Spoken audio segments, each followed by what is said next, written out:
내가 이런 간증했습니다. 하나님이 휴식이 필요합니다. 정신없이 달려왔습니다. 육의 휴식, 영의 휴식이 필요합니다. 그런 마음을 가지고 니아스에 갔습니다. 그런데 니아스에 도착하자 평안했습니다. 지쳐있던 육의 회복, 눌려있던 영이 회복되는 시간이었습니다. 이렇게 간증을 하나님께 올려드렸는데, 자, 우리가 피곤할 때 때로는 잠을 자야 피곤이 풀릴 때도 있습니다. 그러나 잠을 자도 피곤이 안 풀릴 때가 있죠. 그것은 좀 더 근원적인 문제일 것입니다. 영적인 문제일 것입니다. 오늘 제목은 그런 의미에서 깨끗함을 줄이라. 깨끗함을 줄이라 라는 제목의 말씀입니다. 시몬의 집이 천국이 되었습니다. 왜냐하면 예수님께서 그 가운데 계시기 때문에 그렇죠. 시몬의 장모가 열병으로 누워 있었는데 예수님이 오심으로 말미암아 그 병이 나았습니다. 이제 예수님의 소문은 금세 그 동네에 퍼져 나갔죠. 이제 온 동네 사람들이 시몬의 집 문 앞에 모여들기 시작했습니다. 특별히 이제 병든 사람들, 눈먼 자들, 귀 먹은 자, 또 다리 저는 자, 중풍병자들, 이런 사람들이 속속들이 모여들기 시작했습니다. 시몬의 집은 마치 천국 문과 같았습니다. 그 문 안에는 바로 예수님이 계시기 때문에 그렇습니다. 이제 그 문을 통과하는 모든 이들이 이제 질병에서 완전한 자유를 경험하게 될 것입니다. 이제 그 집은 어둠이라고는 조금도 없는 빛으로 가득한 곳인 것입니다. 마치 하나님 나라의 모델 하우스와 같은 곳이 되었습니다. 예수님은 하나님 나라에 대한 어떤 예고편을 보여주는 듯 했습니다. 바로 하나님이 다스리는 그 나라는 바로 이러한 곳이다. 이렇게 이야기를 하는 듯 합니다. 5년 전부터 니아스 미션 가운데 역사하는 하나님의 능력, 마치 성경의 말씀을 그대로 보여주는 듯 했습니다. 귀신이 떠나가고 온갖 질병이 떠나가는, 그리고 하나님의 나라가 임하는, 그리고 모든 이들이 그 천국을 경험하는. 이번에 라울라 후사 파오 마을에서도 이 코 속에 돌이 박혀 있었던 한 사람이 회복되어지는, 치유되는, 그리고 여러 사람들이 병이 떠나가는 그런 경험들을 했습니다. 하나님의 임재 가운데 그들이 예수님을 보는 그런 초자연적인 경험도 했습니다. 그러나 이건 역시 예고편에 불과합니다. 아직 시몬의 집은 천국이 아니라 천국의 모델 하우스와 같은 곳입니다. 우리가 이런 경우에 집회 인도자는 하나님이 원하는 것을 놓칠 때가 있어요. 단지 병을 고치는 것에만 집중하기도 합니다.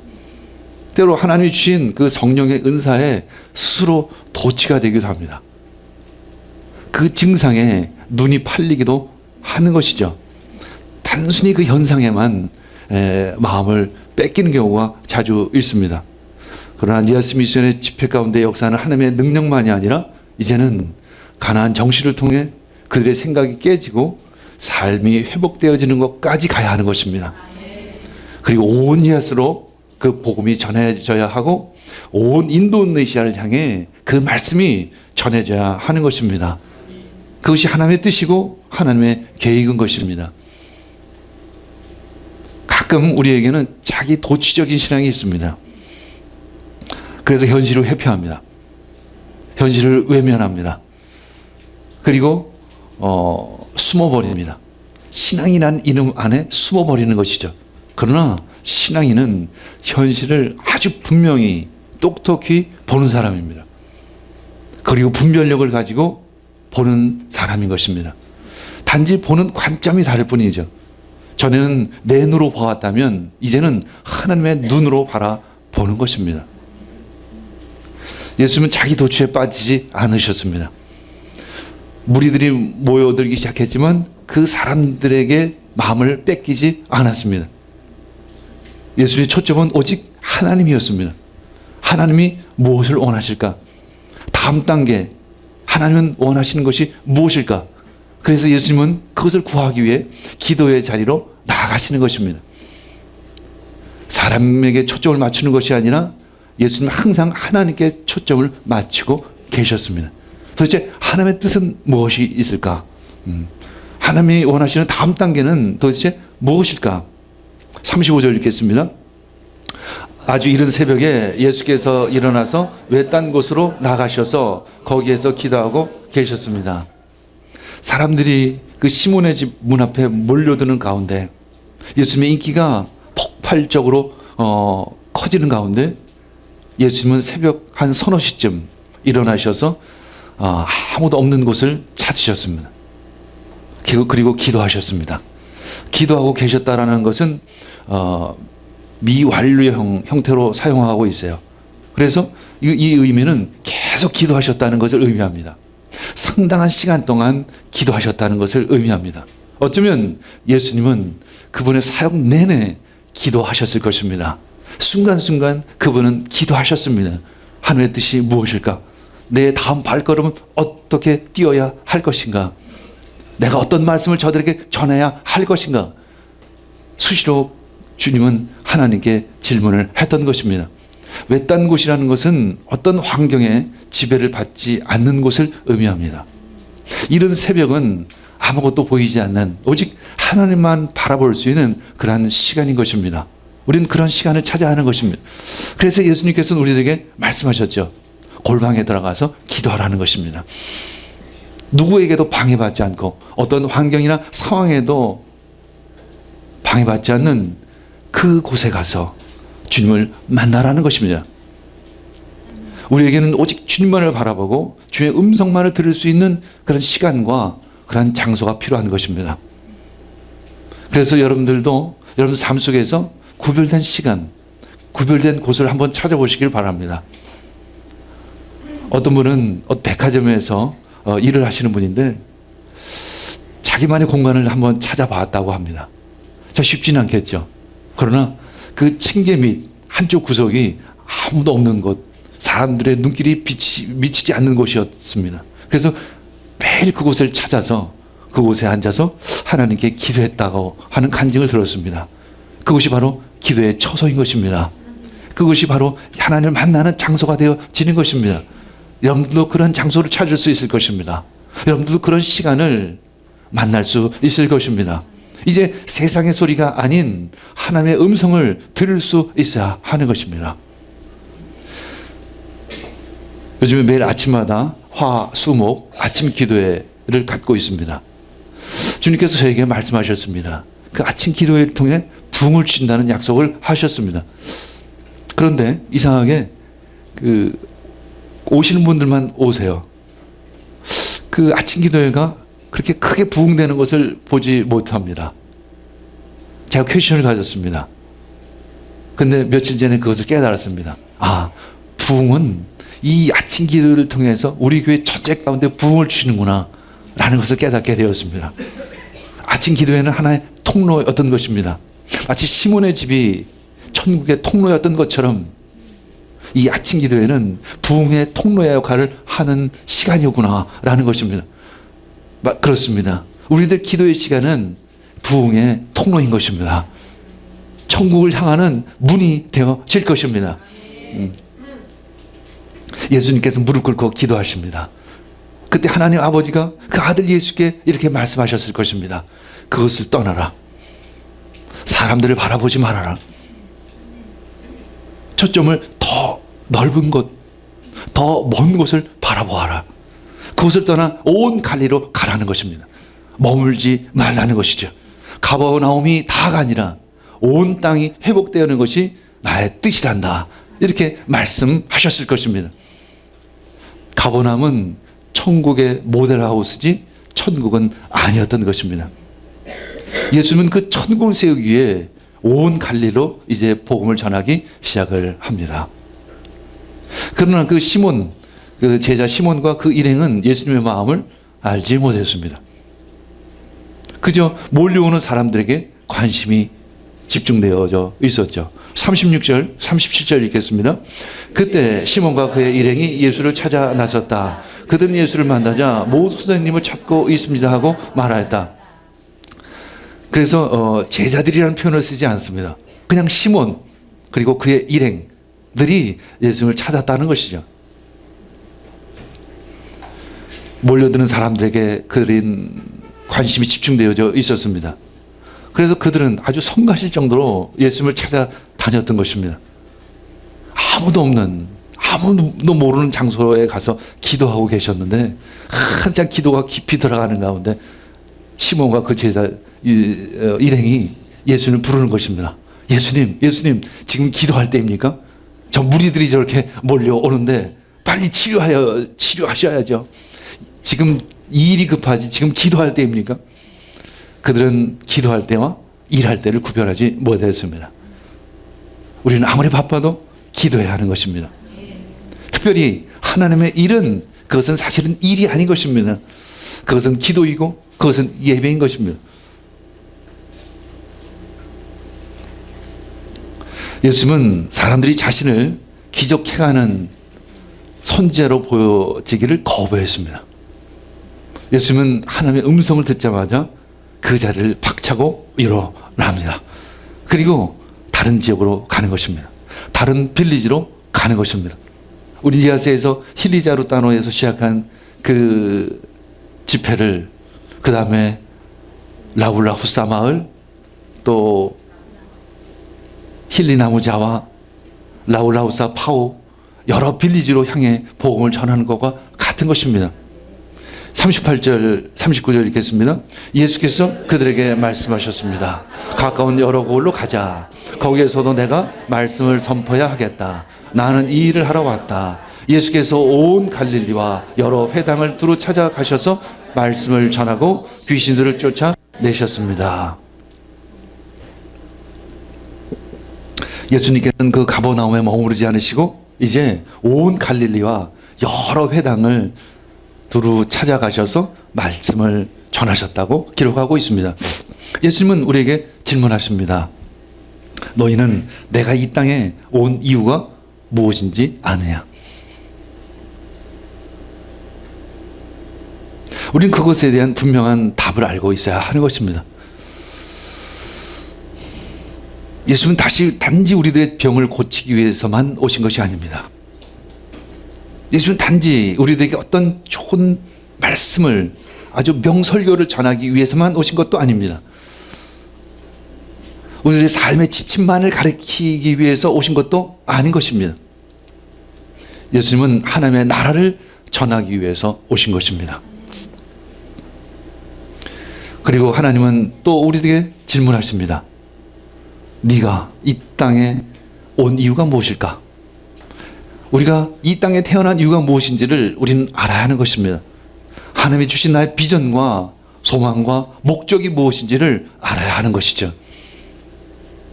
그것이 있어야만 우리들은 그 길을 갈 수 있는 것입니다. 단지 먹고 사는 것에 만족할 수 없습니다. 내가 잘 살고 쾌락을 누리는 것에 만족할 수는 없는 것입니다. 분명히 하나님이 나를 이 땅 가운데 보내주신 분명한 이유가 있는 것입니다. 우리는 그 이유를 알아야 하는 것입니다. 이제 가버나움에서 있었던 말씀의 능력이 다른 빌리지로 풀어지기 시작을 합니다. 예수님은 온 갈릴리를 다니시면서 가르치기 시작하셨습니다. 그러면 그때 예수님께서는 무엇을 가르치셨을까? 마가복음에는 그런 내용이 자세히 나와 있지 않습니다. 그러나 마태복음에서는 그때 바로 산상수훈을 가르치신 것입니다. 마태복음은 예수님께서 그 산 위로 올라가셨다 이렇게 말하고 있습니다. 그리고 많은 무리들이, 많은 제자들이 예수님을 따라 그 산 위에 올라간 것입니다. 그때 예수님께서는 팔복 선언을 하신 것입니다. 마태복음 5장 2절 3절 읽겠습니다. 예수께서 입을 열어서 그들을 가르치셨다. 마음이 가난한 사람 복이 있다. 하늘나라가 그들의 것이다. 이렇게 예수님은 그 무리들에게 가르치기 시작한 것입니다. 하늘나라가 어떠한 곳인지, 그리고 그곳에 들어갈 수 있는 자격은 어떤 사람을 민 것인지, 도대체 하나님 나라 백성은 누구인지를 예수님은 가르치기 시작을 하신 것입니다. 예수님의 가르침은 우리가 생각하는 것보다 훨씬 폭이 큽니다. 그리고 훨씬 더 깊이가 깊은 것입니다. 표피적인 것이 아닙니다. 근원적인 것입니다. 아주 본질적인 것을 이야기하고 계십니다. 우리는 또 질문을 할 수 있습니다. 아니, 예수님의 말씀에도 또 좀 도덕적인 것이 있지 않을까요? 분명히 도덕적인 것도 있습니다. 그러나 도덕적인 것 이상이라는 것입니다. 도덕적인 것을 포함하지만 그 이상이라는 것입니다. 마태복음 5장 27절에서 28절 읽겠습니다. 간음하지 말아라 하고 말한 것을 너희는 들었다. 그러나 나는 너에게 말한다. 여자를 보고 음욕을 품는 사람은 이미 마음으로 그 여자를 범하였다. 예수님은 간음하지 말아라, 중요하다고 말씀하십니다. 그것을 지키라고 말씀하십니다. 그러나 하늘나라 복음은 그 이상이라는 것이죠.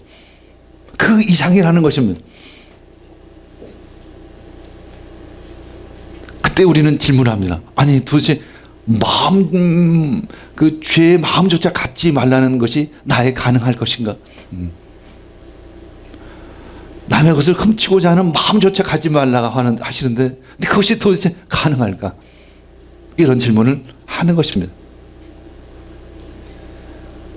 예수님은 좀 더 근원적인 문제를 다루고 계십니다.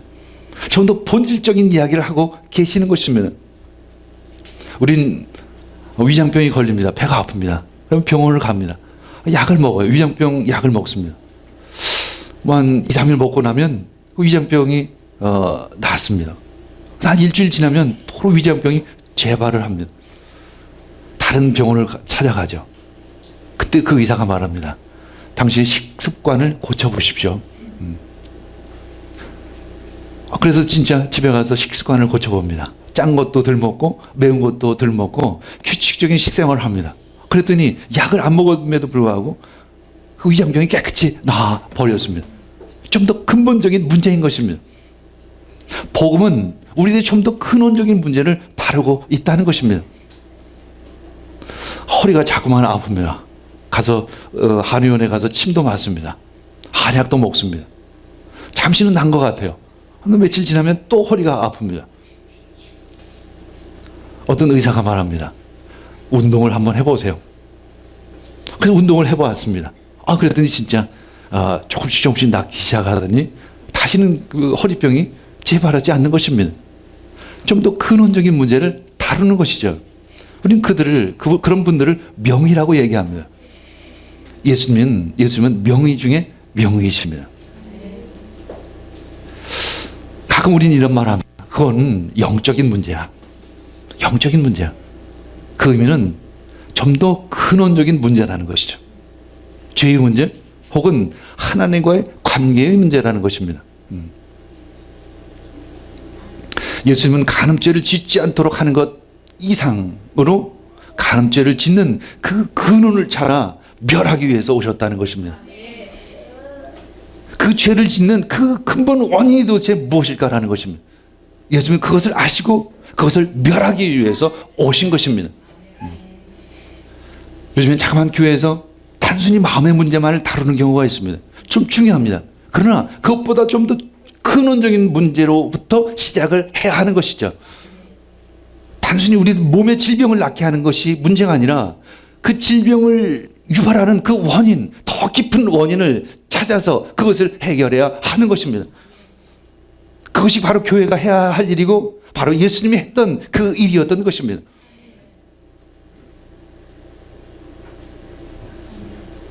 그래서 우리 교회 가운데 오시면 이상히 삶이 회복됩니다. 가정의 질서가 잡힙니다. 그런 이야기를 별로 설교 가운데 하지 않았음에도 불구하고 스스로 그 문제를 해결해 나갈 수 있는 힘이 생긴 것입니다. 그리고 이상하게 그 가정 가운데 영적인 분위기가 바뀌기 시작을 하는 것입니다.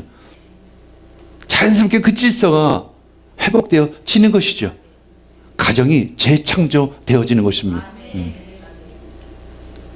그래서 예수님은 우리들을 단순히 회복시키는 정도가 아니라 완전히 거듭나게 하신다는 것입니다. 완전히 다시 탄생케 해 주신다는 것이죠. 그 근원적인 문제가 도대체 무엇일까? 첫 번째는 사탄을 멸하기 위해서 이 땅 가운데 오신 것입니다. 두 번째는 죄를 멸하기 위해서 오신 것입니다. 세 번째는 죽음을 멸하기 위해서 오신 것입니다. 사탄의 문제는 좀 더 넓은 의미입니다. 좀 더 포괄적인 의미입니다. 그 영역 아래에 있으면 우리는 죄를 지을 수밖에 없다는 것입니다. 그래서 예수님은 사탄을 멸하신 것입니다. 마귀를 멸하신 것입니다. 그래서 예수님의 첫 번째 사역이 가버나움 회당에서 말씀을 전하시고 귀신이 나타나자 귀신을 쫓아 버리신 것입니다. 그때 죄의 문제가 뒤따라서 떠나가는 것입니다. 그리고 모든 죽음의 영이 떠나가기 시작을 하는 것입니다. 모든 어둠의 영이 떠나가기 시작을 하는 것입니다. 히브리서 2장 14절 하반절부터 15절 읽겠습니다. 그가 죽음을 겪으시고서 죽음의 세력을 쥐고 있는 자 곧 악마를 멸하시고 또 일생 동안 죽음의 공포 때문에 종노릇을 하는 사람들을 해방시키기 위함이었습니다. 예수님께서 십자가에 못 박히신 이유가 도대체 무엇일까?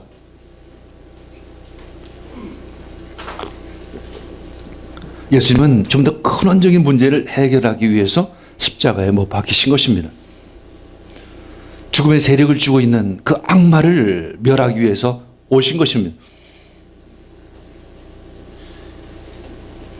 그 죄의 공포 가운데 눌려있는 우리들을 해방시키기 위해서 오신 것입니다. 40절 읽겠습니다. 나병 환자 한 사람이 예수께로 와서 그 앞에 무릎을 꿇고 간청하였습니다. 선생님께서 하고자 하시면 나를 깨끗하게 하실 수 있습니다. 나병은 아마도 병 중에 아주 고약한 병일 것입니다. 그것은 그 당시 사람 말 그대로 저주인 것입니다.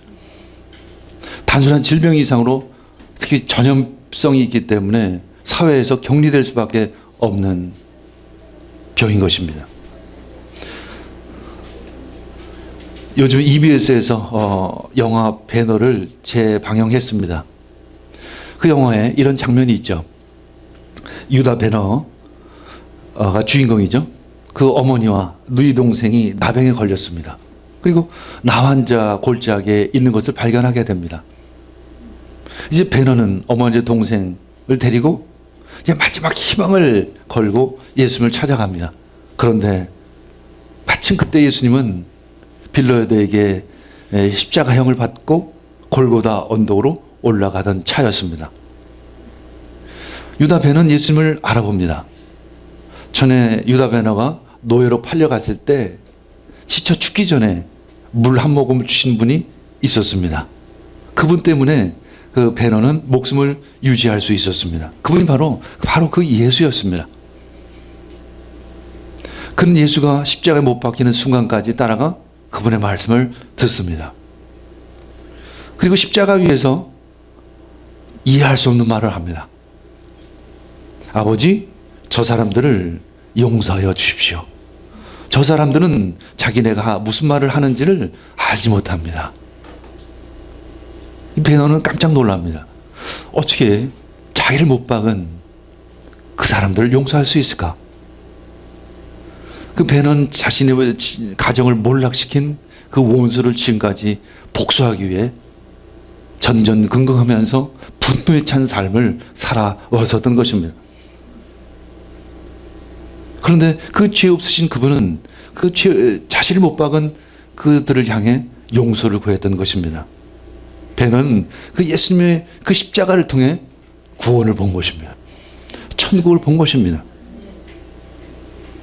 이제 집으로 돌아온 그가 본 것은 어머니와 동생이 나병에서 치유된 것이죠. 그것은 병이 나은 것 이상으로 깨끗함을 얻은 것입니다. 죄에서 자유함을 얻은 것입니다. 그 가정 가운데, 그 가문 가운데 눌러 있었던 저주가 풀려지는 순간이었던 것입니다. 그들은 서로 껴안고 깊은 감격의 눈물을 흘립니다. 그 용서는 바로 근원적인 것을 회복시키려고 하는 하나님의 사랑인 것입니다. 그리고 우리는 그 하나님의 용서로 말미암아 그 하나님께 나아가는 것입니다. 그 관계가 회복되어지는 것입니다. 구원의 최종 목표는 바로 우리가 하나님께 나갈 수 있는 자격을 주시는 것입니다. 우리가 하나님 만날 수 있는 자격을 얻는 것, 그것이 바로 천국인 것입니다.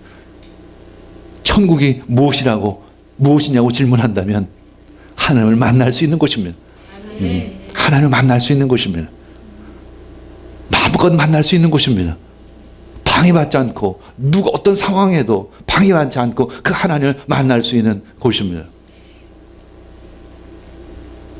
예수님은 단지 병 고치는 의사로 이곳에 오신 것이 아니라 이 땅의 저주로부터 우리를 자유케 하시기 위해서 오신 것입니다. 병을 고치시는 것은 우리들에게 마치 영화의 예고편을 보여주는 것과 같습니다.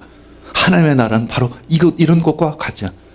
근데 어떤 영화 감독도 사람들이 예고편만 보고 본편을 안 보기를 원하는 사람은 없을 것입니다. 예수님 역시 우리들이 예고편에 만족하기를 원하지 않으십니다. 그것은 예고편에 불과합니다. 진짜 본편이 기다리고 있습니다. 상영 박두. 41절 42절 읽겠습니다. 예수께서 그를 불쌍히 여기시고 손을 내밀어 그에게 대시고 말씀하셨다. 그렇게 하지 마. 깨끗하게 되어라. 곧 나병이 영어 성경에 보면 그 나병 환자가 예수님을 향해서 이렇게 말합니다. 당신은 나를 치료할 수 있고 나를 깨끗하게 하실 수 있습니다. 이렇게 치유하고 깨끗하게 되는 것을 구별해서 이렇게 표현하고 있습니다. 그때 예수님은 마음이 움직이셨습니다. 그 자비의 마음이 움틀거리기 시작을 하셨습니다. 그것이 바로 하나님의 능력인 것입니다. 하나님의 능력은 바로 하나님의 사랑인 것입니다. 예수님 안에 그 자비의 마음이 흘러넘치기 시작을 합니다. 그 예수님의 손이 그 나병 환자에게 가까이 가는 것이죠. 나병 환자에게 하나님의 터치가 임하는 것입니다. 그때 질병이 떠나가는 것이죠. 어둠이 떠나가는 것입니다.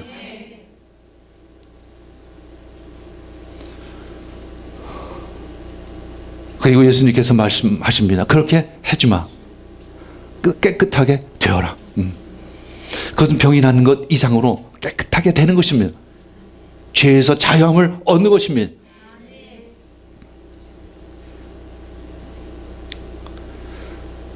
(43절) (44절) 읽겠습니다. 예수께서 단단히 이르시고 또 그들을 보내셨다. 그때 예수께서 그에게 말씀하셨다. 아무에게도 아무 말도 하지 말아라. 가서 제사장에게 내 몸을 보이고 내가 깨끗하게 된 것에 대하여 모세가 명령한 것을 바쳐서 사람들에게 증거를 삼도록 하라. 예수님께는 그를 단단히 이르십니다. 아마도 예수님은 그가 떠벌리고 다닐 것을 예상한 것 같습니다. 그래서 아주 굉장히 이 원어로 보면 굉장히 강력하게 아주 굉장히 소리를 크게 지르시면서 절대로 하면 안 돼 이렇게 얘기하신 것입니다. 아무에게도 말하지 말고 가서 제사장에게 가서 너의 몸을 보이고 모세가 명령한 것을 바쳐라. 이것을 영어로 보면 sacrifice, 제사를 드리라는 것입니다. 예배를 드리라는 것입니다. 우리가 구원을 받는다는 것은 우리가 예배자가 된다는 것과 같은 의미입니다. 하나님께 예배를 드릴 수 있는 자리로 나아갈 수 있는 자격, 그것을 얻는 것입니다. 그것은 형식적인 예배가 아니라 진정한 예배를 의미하는 것입니다. 하나님을 만날 수 있는 그런 예배인 것이죠. 우리 예배 가운데 그 하나님을 만날 수 있어야 합니다. 하나님의 음성을 들을 수 있어야 하는 것이죠.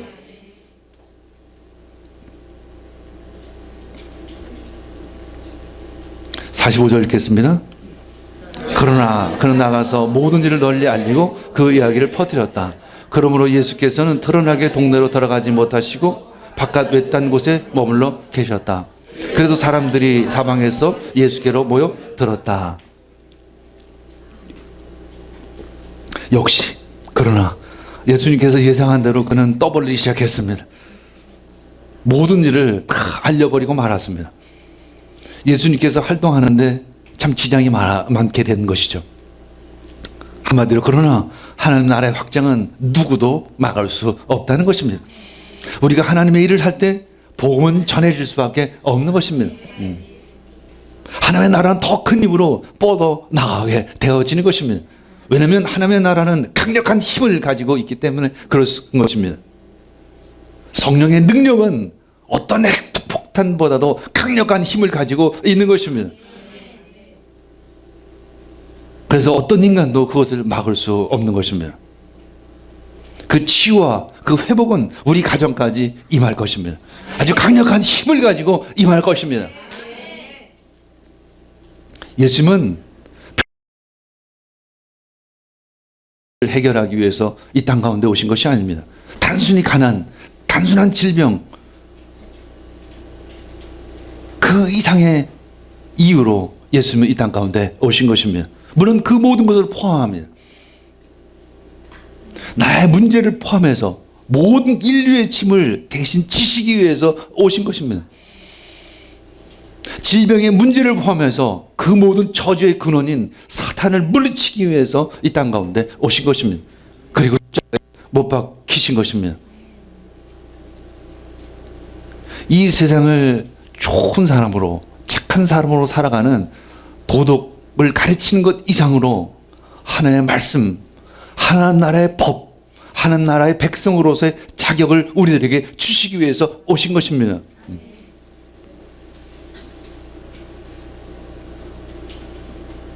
우리들의 믿음을 더욱더 깊이 하기를 원합니다. 우리들의 믿음을 더욱더 넓게 갖기를 원합니다. 우리들의 비전을 좀 더 멀리 갖기를 원합니다. 그때 어느 순간 내 가정, 나의 문제도 사라져버린 것을 보게 될 것입니다. 여러분들이 깜짝 놀라게 될 것이죠. 자기 도취에 빠지지 않기를 원합니다. 예수님이 하신 일을 바라보기를 원합니다. 그리고 하나님의 뜻이 무엇인지를 알기를 원합니다. 우리 함께 기도하겠습니다. 주님 감사합니다. 예수님께서 이 땅 가운데 오셨습니다. 그리고 십자가에 못 박히시고 부활하셨습니다. 그리고 우리들의 근원적인 문제들을 다 해결시켜 주셨습니다. 예수님께서 그 일을 시작하셨습니다. 그리고 그 일을 우리 교회 가운데 맡기셨습니다. 이제 너희들이 그것을 마무리하라고 말씀하십니다. 그것이 우리들의 비전이요, 우리들의 삶의 목적이 될 것입니다. 그 일을 할 수 있는 능력과 힘을 더하여 주시옵소서. 이 모든 말씀 예수님의 이름으로 기도합니다. 아멘.